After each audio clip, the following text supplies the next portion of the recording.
folks, and welcome to Shelf Improvement with the Hopkinton Public Library. Today, we're talking about science fiction books, which are... Oh God. Oh, that's so obnoxious. Oh, but it's so much fun. Kara, put that away. We're talking about books. Okay. Science fiction. Kara. It's got buttons. Kara, put... Science fiction books, which are some of my... favorite book... Okay, finally. Let's talk about science fiction books, which are some of my favorites. Luke, I am your father. Kara, you are not my...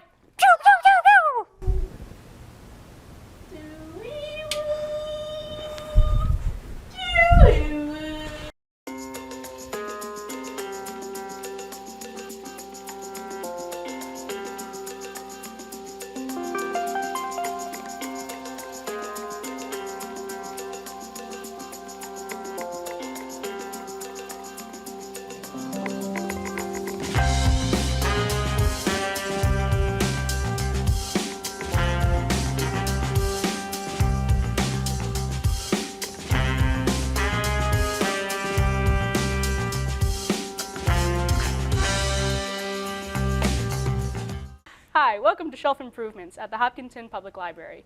And in a strange twist of events, I, Kara, will be interviewing Danielle here for her show. Danielle, welcome to your show. Thank you so much for having me on my show. It's a paradox, don't worry about it. Today we'll be talking about science fiction. So, tell me, what do you know about science fiction? Many people are actually really surprised to learn that science fiction is one of my favorite genres, partially because I think science fiction has this huge stigma about being like for boys and being for nerdy boys and, you know, not a boy. And two, because I'm a librarian, a lot of people think that librarians like really highbrow literature. And I could talk a little bit about how I think science fiction can be highbrow literature, but we're not going to get into that quite yet. Not today. Now, you mentioned that a lot of times science fiction has a stigma about being for the boys, but what can you tell me about the history of science fiction? Sure, yeah. So one of those interesting things about science fiction is that it was actually, many people argue that it was started by a woman. So the first science fiction book is often said to be Frankenstein, which is by Mary Shelley, of course. So yes, science fiction was started by a woman. Frankenstein is often pegged as a horror book, but it also has a lot of science elements to it. The monster is brought alive through the use of electricity, which was a modern new science at the time that nobody really thought, nobody really knew what it was capable of, and it talks about the way that the use of this technology and the unexpected fallout from the consequences of the use of that technology change the world and change humanity and what it means to be human, which at the base of it is what science fiction is often about. And that's why you're interested in science fiction. It's the combination of horror elements or science elements onto this beautiful soup of goodness. Yeah, so I love science fiction for a lot of different reasons. And each science fiction reader has their own preferences, just like with romance or with literary fiction, whatever. I really like science fiction partially for the science sometimes. Both my parents are chemists. I was raised in a sciencey household. And so those little bits of science are often fun to read about. But the other reason is because, like I said, science fiction often talks about, we have this new technology, and this technology may or may not exist. So authors like Cory Doctorow write about technologies that currently exist in kind of like a nascent beginning stage.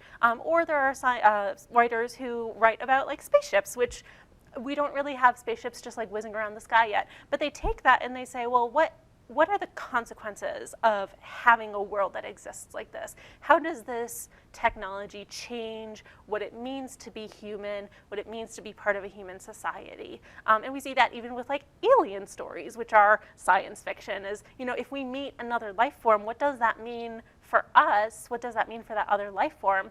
And so you get all of these questions that really kind of get at like the what is humanity, which is a huge question. Oh, only that minor detail. What is humanity?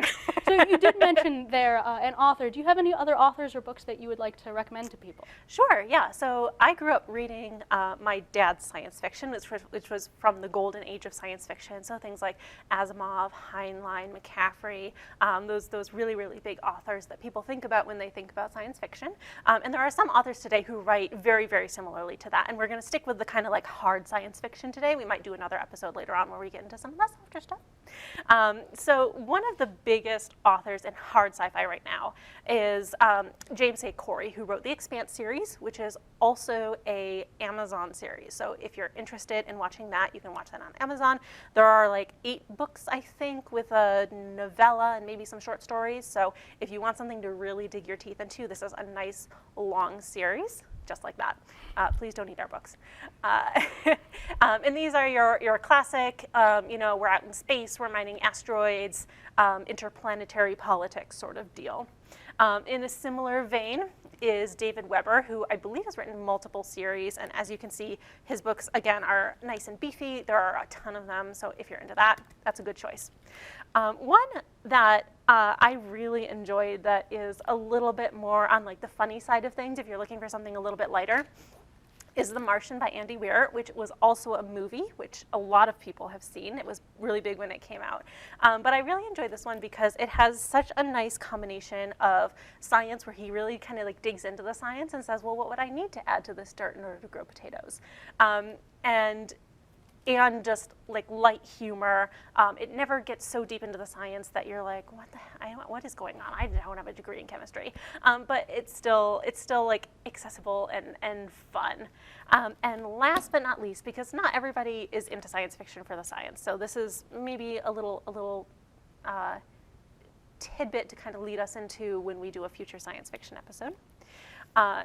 This is one of my favorite science fiction authors. Her name is Becky Chambers, and this book is The Long Way to a Small Angry Planet, which was the first book that she released, but you can read them in any order. And many people who don't like science fiction say that they don't like it because all the characters are really flat, and it's all just about, like this weird plot with aliens and some such.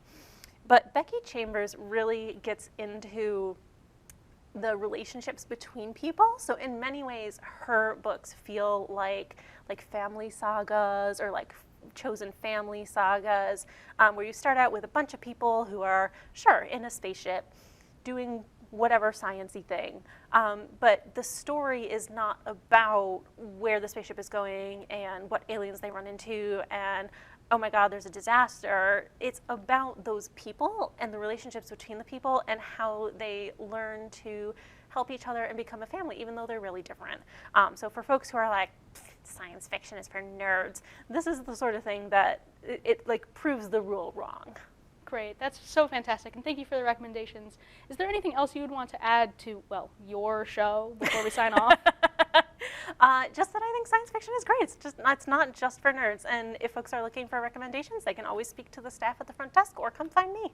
Okay, thank you so much. Thanks for joining me on your show. Thank you for having me to interview me on my show. Thanks, everyone.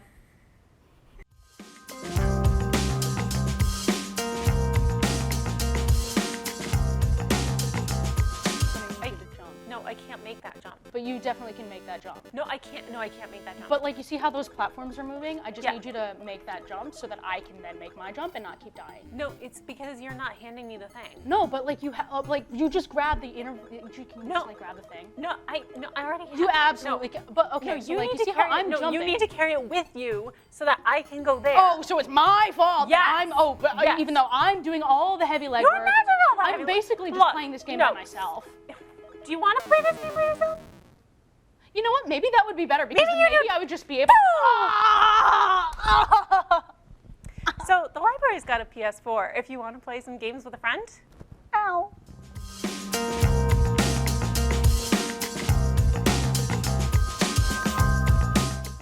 How do librarians prepare for winter?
I'm talking to Jessica Fitch, the Assistant Director at the Hopkinton Senior Center, also known as the Hopkinton Council on Aging. Thank you so much for joining me today, Jessica. Thank you for having me today. All right, so let's talk a little bit about this senior center. So it has senior right in the name, but do I understand correctly that you do things for more folks than just seniors? Yes. So our senior center, we like to think of ourselves as the hub on the hill, kind of the hub for boomers. So while we work with seniors predominantly, we also run our outreach service coordinators, work with a lot of folks in town to do fuel assistance applications. We also work, and they'll work with a number of folks on a variety of different things, whether it's nutrition assistance, health insurance assistance, things like that. But our senior center, as much as we call ourselves a senior center, we are open for everybody, and we will find something for everyone to do there. That is so fantastic. So that's a place where folks of a variety of ages can come together and take fitness classes or get help with financial assistance or food assistance or what have you. Yes, and so again, like I said, our programs are generally for folks 60 and over, but we have a lot of folks who come in. We have folks as young as 14 who come in and they volunteer to work in our dining room, to lead programs, to work in our computer room, to do any number of activities where they get to work with seniors.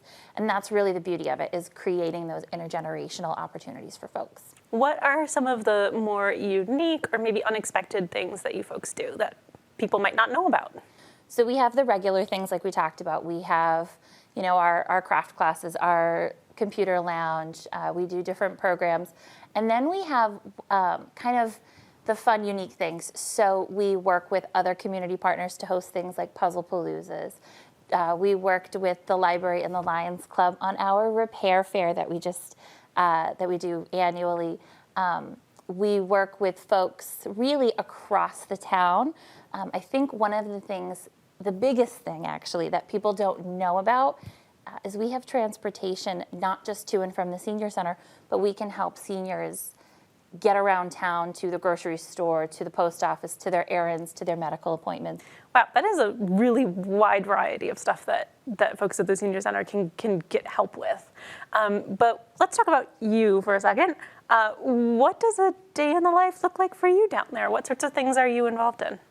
Some days I am in my office tied to the computer, setting up programs, scheduling events, and handling kind of some of the administrative stuff. Other days I am running programs, setting up for exercise classes, setting up for large events and parties. And some days I get to be the celebrity dishwasher and wash dishes in the kitchen. So really it's wherever the help is needed, wherever I can be a best fit in the building, that's where you'll find me. All right, but say someone wants to volunteer or lend a hand with something, what's the best way for folks to get involved that way?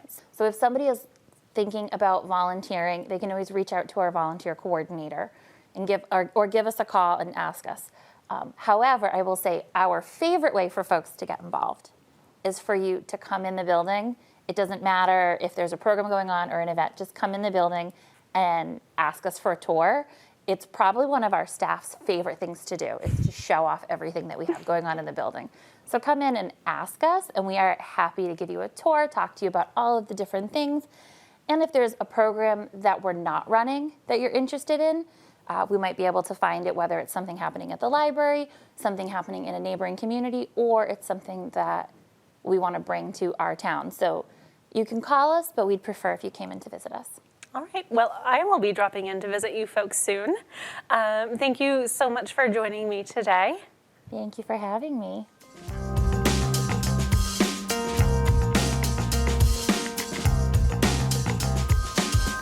Do you want to be a librarian? Get ready to go back to school. Most professional librarians have a master's in library and information science. That's right, we're scientists. During our course of study, librarians learn cataloging, a lot about literature, ethics, statistics, project management. You doing okay there? Great. Okay, good. Coding, I don't have arms. technology, Arms. medicine, mostly so we can help people. We're not actually allowed to give medical advice, but we can help you find good, reliable information. Dealing with middle schoolers, dealing with teenagers, Yes. Great. how to help folks with learning disabilities and other reading disabilities. History. Great. And a lot of librarians function as English learning resources, and many librarians have a second language. How you doing there? Great. Okay. Splendid. And if you want to be a school librarian, you usually need as well a master's in education. Oh no.